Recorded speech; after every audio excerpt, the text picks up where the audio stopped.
रुतबा बढ़ाना है तो AK-47 चाहिए। कुछ व्यवस्था करो, पैसा तैयार रखो, इंतजाम हो जाएगा। 7 लाख रुपए में AK-47 हथियार घर आ जाएगा। नमस्कार दोस्तों, चौंकिए नहीं भैया, बिहार में हथियारों की सप्लाई इतनी ही आसान हो गई है कि इसकी तस्दीक बिहार पुलिस भी करती है। जी हाँ, ये बातचीत बिहार के मुजफ्फरपुर जिले के रहने वाले देवमुनि राय उर्फ अनीस और हथियार तस्कर विकास सत्यम के बीच की है।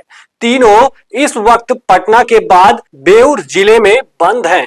दरअसल मामला यह है कि बिहार, यूपी सहित देश के कई राज्यों में नागालैंड से AK-47 की तस्करी होती आ रही है। AK-47 को अलग अलग पार्ट्स को भी ट्रेन से नागालैंड होते हुए बिहार लाया जाता है और यहां पर हथियार तैयार किया जाता है। फिर जब ये हथियार भारत में आता है तो इसकी कीमत बढ़ के दोगुनी हो जाती है। अब बात करें इस हथियार की कीमत की तो दैनिक भास्कर की रिपोर्ट्स के मुताबिक म्यांमार में इस हथियार की कीमत 17,000 रुपए है। वहीं भारत में बिकने वाला हथियार नागालैंड की राजधानी दीमापुर में 5 लाख रुपए तक हो जाता है। वहीं ये बिहार में 7 लाख में बिकता है और यूपी में 8 लाख रुपए में बिकता है। इसकी कीमत डिमांड और सप्लाई पर तय होती है। बिहार में AK-47 के मामले में दिसंबर 2024 में NIA की रेड के मीडिया रिपोर्ट्स के मुताबिक मुजफ्फरपुर पुलिस की case diary army intelligence, BSF और पुलिस के टॉप अथॉरिटी से मुलाकात के बाद AK-47 की अवैध तस्करी के मामले में तमाम इनपुट मिले। हालांकि सभी अधिकारियों ने नाम छापने से इनकार कर दिया, लेकिन अहम जानकारियां साझा की हैं। अब सवाल यह है कि भारत में AK-47 की तस्करी कहां से हो रही है? भारत में कौन से संगठन और लोग तस्करी में शामिल हैं? इस अवैध हथियार का रूट मैप क्या है और कितने में बिक रहा है? तो आइए अब ले चलते हैं और इन हर सवाल की जानकारी आपको एक एक कर बताते हैं। पहला सवाल, भारत में AK-47 की तस्करी कहां से हो रही है?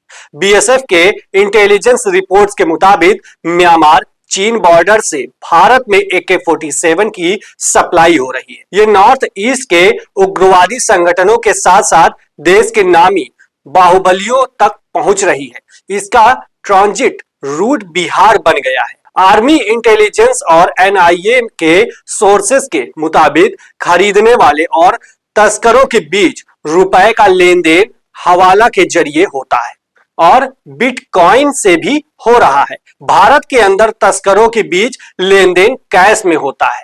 हालांकि जम्मू कश्मीर और पंजाब में हथियारों की तस्करी के मामले की जांच में एक अलग ही मोड़ सामने आया था। तस्करों ने डार्क वेब के जरिए ऑर्डर किए थे और इस मामले में रुपए का लेन देन बिटकॉइंस के जरिए हुआ था। इस केस में NIA की टीम ने बिहार समेत 5 राज्यों में अलग अलग जगहों पर छापेमारी की।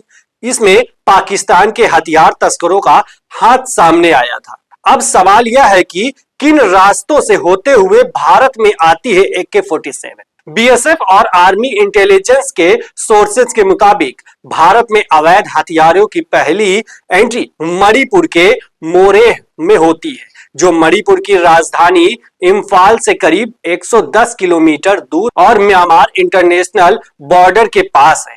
एंट्री दोनों देशों के तस्करों के बीच कैरियर के रूप में काम करने वाले करवाते हैं। AK-47 की तस्करी के मामले में बेउर जेल में बंद तस्कर अहमद अंसारी ने पूछताछ में जांच एजेंसी को बताया कि हथियार तस्करी के मामले में नागालैंड के स्थानीय नागा इन्वॉल्व है और बॉर्डर के आसपास के लोग ही कैरियर होते हैं। इन्हें नदी और जंगल से होकर गुजरने वाले आसान और कठिन रास्तों की पूरी जानकारी होती है। इससे एवज में इन्हें मोटी रकम मिलती है। मणिपुर के मोरेह और म्यांमार के बीच कालादान नदी बहती है। सुरक्षा एजेंसियों से जुड़े सूत्रों के अनुसार हथियारों की तस्करी सबसे अधिक इसी नदी के रास्ते से होती है। अब बात करें इतना स्टॉक रहता कहां है, तो आइए आपको बताते हैं कि दीमापुर में होता है इसका स्टॉक और फिर सप्लाई होती है। हथियारों की खेप जब मणिपुर पहुंच जाती है तो उसे तस्कर ऑर्डर के हिसाब से अलग अलग जगहों पर पहुंचाते हैं। इसके बाद नेशनल हाईवे NH से ही अलग अलग गाड़ियों में छिपाकर AK-47 के पार्ट्स को नागालैंड के दीमापुर पहुंचाया जाता है। यहां तस्कर स्टॉक करते हैं, फिर यूपी, बिहार, मध्य प्रदेश, राजस्थान या फिर जिन राज्यों से डील हो जाए वहां सप्लाई करते हैं। बिहार के मुजफ्फरपुर पुलिस की केस डायरी के मुताबिक दीमापुर में म्यांमार से आए AK-47 की कीमत बढ़ जाती है। तस्कर एक हथियार को 5 लाख रुपए में बेचते हैं, वहीं बिहार, यूपी या फिर दूसरे राज्यों में छोटे हथियार तस्कर इसे 7 लाख रुपए में बेचते हैं।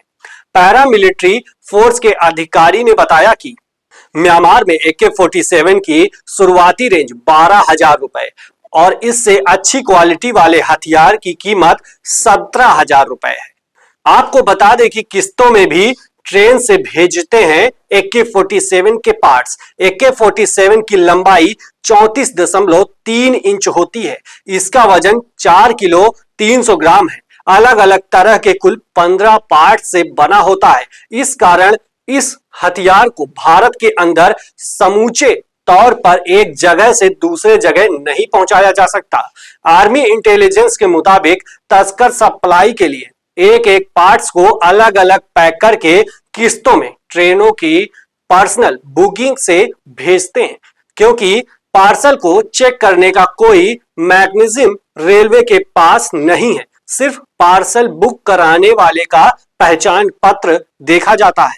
हथियार को असेंबल करने में अधिक वक्त नहीं लगता। अगर कोई इस हथियार को चलाने में एक्सपर्ट और उसके पास पूरी जानकारी है तो उसे सारे पार्ट्स जोड़कर AK-47 को असेंबल करने में महज 1.5 से 2 मिनट लगता है। बिहार के हथियार तस्कर विकास और सत्यम भी AK-47 के पार्ट्स के साथ ही मुजफ्फरपुर रेलवे स्टेशन के पास से पकड़ाए गए थे। इससे भी इस बात की पुष्टि होती है कि AK-47 को अलग अलग पार्ट्स में भेजा जाता है। अब आते हैं दूसरे सवाल पर। भारत में कौन से संगठन और कौन से लोग तस्करी में शामिल हैं? आर्मी इंटेलिजेंस के मुताबिक असम, नागालैंड और मणिपुर में एक्टिव उग्रवादी संगठन ही हथियारों की तस्करी बड़े पैमाने पर कर रहे हैं। इसमें प्रमुख रूप से 8 संगठनों के नाम सामने आ चुके हैं। इनके पास 3 तरीकों से रुपए आते हैं। सबसे पहला, इन संगठनों को गुप्त तरीके से फंडिंग की जाती है। दूसरा, म्यांमार से ड्रग्स का कारोबार रुपए कमाते हैं। आखिरी, अपने इलाके में भी ये सरकार की तरह टैक्स वसूलते हैं। तीनों तरीकों से जो रुपए आते हैं उसका इस्तेमाल म्यांमार में अवैध हथियारों, गोली और विस्फोटकों की खरीदारी में करते हैं। फिर इनकी खेप भारत के अलग अलग ठिकाने पर भेजा जाता है और ये लोग कम लागत में बड़ा मुनाफा कमाते हैं। बिहार में हुई 2 तस्करों की गिरफ्तारी से पता चलता है कि नए लड़के इस काम से जुड़े हुए हैं। बिहार के विकास और सत्यम दोनों सालों से नागालैंड में रहने वाले अहमद अंसारी के जरिए तस्करी में शामिल थे। अहमद अंसारी नागांव के संपर्क में था। नागांव की लिंक म्यांमार से है। बिहार के मोतिहारी का रहने वाला अहमद अंसारी नागालैंड के दीमापुर में गैरेज चलाता था। इस केस से तस्करी में शामिल लोगों के नेटवर्क का पता चलता है। सबसे बड़ा सवाल, इस अवैध हथियार का रूट मैप क्या है, किन रास्तों से गुजरता है? तो आइए आपको बताते हैं। इस रूट से मणिपुर से बिहार आता है हथियार और हमने इस मामले में NIA से पक्ष जानने के लिए फोन और मैसेज किया, लेकिन अब तक कोई जवाब नहीं आया है। जवाब आते ही एजेंसी का पक्ष भी स्टोरी में शामिल किया जाएगा। क्राइम से जुड़ी खबरों को देखने के लिए न्यूज़स्टार 7 मीडिया को सब्सक्राइब करें, लाइक करें, शेयर करें। बने रहें न्यूज़स्टार 7 मीडिया के साथ। हमें फॉलो करें YouTube, Instagram, Facebook और Twitter पर। मिलते हैं अगली वीडियो में।